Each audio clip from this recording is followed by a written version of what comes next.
ایک نیا باب شروع کر رہے ہیں، کتاب اللباس، لباس کا بیان۔ یعنی انسان کو کپڑے پہننے کی بھی ضرورت ہوتی ہے، مرد ہو یا عورت ہو، اپنے بدن کو چھپانے کے لیے۔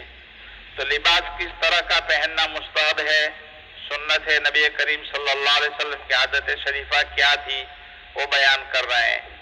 تو اس میں بیان کر رہے ہیں کہ سفید لباس یہ مستحب ہے، سفید لباس پہننا مستحب ہے۔ بڑی مشہور حدیث ہے کہ تم زندوں کو بھی سفید پہناؤ اور مرنے والے کو کفن بھی سفید کپڑے کے اندر دو، تو سفید لباس پہننا یہ مستحب ہے۔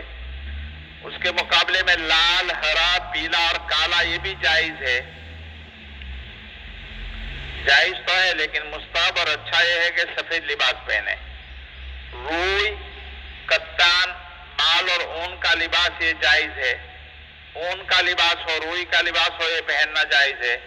البتہ یہ ہے کہ مردوں کے لیے ریشم جائز نہیں ہے، ریشم کا لباس پہننا مردوں کے لیے دنیا میں جائز نہیں ہے، حدیث میں اس سے منع فرمایا ہے۔ پہلے قرآن پاک کی آیت بیان کر رہے ہیں، یا بنی آدم قد انزلنا علیکم لباسا یواری سوآتکم وریشا ولباس التقوی ذالک خیر۔ اے بنی آدم یعنی انسان، ہم نے اتارے تمہارے لیے لباس جو تمہارے بدن کو چھپائے گا، اور سب سے بہترین لباس جو ہے وہ تقوی کا لباس ہے۔ یعنی یہ لباس جو ہے وہ تو ظاہری بدن کو چھپاتا ہے، لیکن تقوی دلوں کے اندر ہوتا ہے، اس کو پہنا جائے، اس کو استعمال کیا جائے، تقوی حاصل کیا جائے بدن کے اندر، دل کے اندر تقوی خوف خدا رکھا جائے۔ تو یہاں سے ایک نیا عنوان کی بات کتاب اللباس شروع کر رہے ہیں، اس میں لباس کے متعلق جو آداب اور ہدایتیں ہیں ان کو بیان کرنا چاہتے ہیں۔ جیسا ہم کو معلوم ہے نبی کریم صلی اللہ علیہ وسلم کی تعلیمات اور ہدایات انسانی زندگی کے تمام شعبوں کو شامل ہے، اسی میں رہن سہن اور معاشرت کا شعبہ بھی ہے۔ اس سے متعلق بھی نبی کریم صلی اللہ علیہ وسلم نے تفصیلی ہدایات عطا فرمائی ہے۔ تو معاشرت میں ایک چیز لباس بھی ہے جس کے متعلق بھی بہت ساری ہدایتیں ہیں نبی کریم صلی اللہ علیہ وسلم کی زبانی، اور بہت ساری باتیں آپ صلی اللہ علیہ وسلم کے عمل سے ثابت ہوتی ہے، جن کو علماء نے کتابوں میں تفصیل سے بیان کیا ہے۔ بعض لوگ یہ کہتے ہیں کہ لباس سے متعلق شریعت کی پابندی کوئی ضروری نہیں ہے، جیسا لباس چاہو پہن لو، بس آدمی کا باطن دل اچھا ہونا چاہیے، ظاہر جیسا بھی ہو یہ سب محض شیطانی دھوکہ ہے۔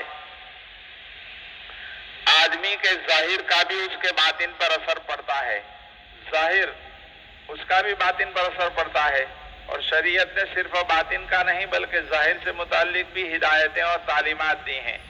قرآن میں اللہ تعالیٰ فرماتے ہیں وَذَرُوا ظَاهِرَ الْإِثْمِ وَبَاطِنَهُ، کچھ ظاہری گناہ بھی ہیں اور کچھ اندر کے چھپے ہوئے گناہ ہیں، ان سب کو چھوڑ دو، ظاہری گناہ بھی چھوڑ دو اور باطن کے گناہ بھی چھوڑ دو۔ تو دیکھیے ظاہر کے متعلق بھی ہدایتیں ہیں اور باطن کے متعلق بھی ہدایتیں ہیں، روح سے متعلق بھی ہدایت دی ہے اور جسم کے متعلق بھی ہدایت دی ہے۔ اور یہ کہنا کہ آدمی کا باطن اچھا ہونا چاہیے، ظاہر میں جس طرح کا لباس چاہو پہن لو، کوئی پابندی نہیں ہے، یہ بات بھی صحیح نہیں ہے، اس لیے کہ باطن جیسا ہوتا ہے ظاہر پر اس کا اثر نمایاں ہوتا ہے، اور آدمی اپنے ظاہر جس طرح کا بناتا ہے باطن اس سے متاثر ہوتا ہے۔ ہمارے بزرگوں میں حضرت مولانا ادریس صاحب کانزوی رحمۃ اللہ علیہ ہیں، وہ لکھتے ہیں کہ بعض لوگ یوں کہتے ہیں کہ جب ہمارے دل ایمان اور یقین ہے، ہمارے دل میں اللہ کی ذات پر اعتماد ہے اور ہم شریعت کے سارے احکام کو تسلیم کرتے ہیں، ہمارا عقیدہ درست ہے، ہمارا عمل بھی صحیح ہے، تو اب اگر ظاہر طور پر جیسا بھی لباس پہن لیں، چاہے یہود جیسا، نصارہ جیسا، غیر مسلموں جیسا، تو اس میں کیا فرق پڑتا ہے؟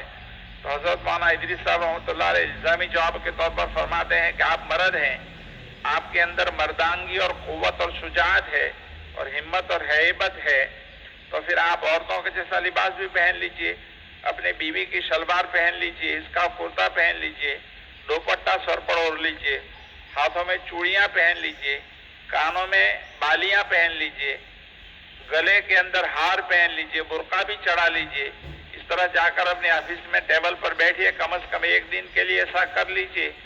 اور کوئی آدمی اگر کچھ کہے تو اس سے آپ کہیں کہ میں تو مرد ہوں، مجھ میں شجاعت اور بہادری ہے، مردوں والی قوت ہے اور طاقت ہے، ساری چیزیں مردوں والی ہے. اگر میں نے صرف لباس عورتوں والا پہن لیا تو اس سے کیا فرق پڑتا ہے؟ ظاہر ہے آپ اس کو گوارا نہیں کر سکیں گے، پسند نہیں کریں گے. تو جیسے اس کو گوارا نہیں کرتے اسی طرح دوسری چیزوں میں بھی اس پر قیاس کرنا چاہیے. یعنی نبی کریم صلی اللہ علیہ وسلم نے ہمیں لباس کے متعلق جو چیزیں مسنون بتائی ہے اس کا بھی خیال رکھنا چاہیے. بہت بڑا فرق پڑتا ہے اس سے.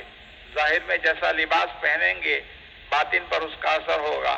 اللہ تعالی ہمیں نبی کریم صلی اللہ علیہ وسلم کے بتائے ہوئے فرامین کے مطابق مردوں کو اور عورتوں کو بھی سنت طریقے کے مطابق لباس پہننے کی توفیق عطا فرمائے. آمین.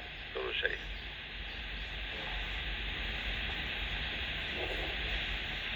سبحان اللہ.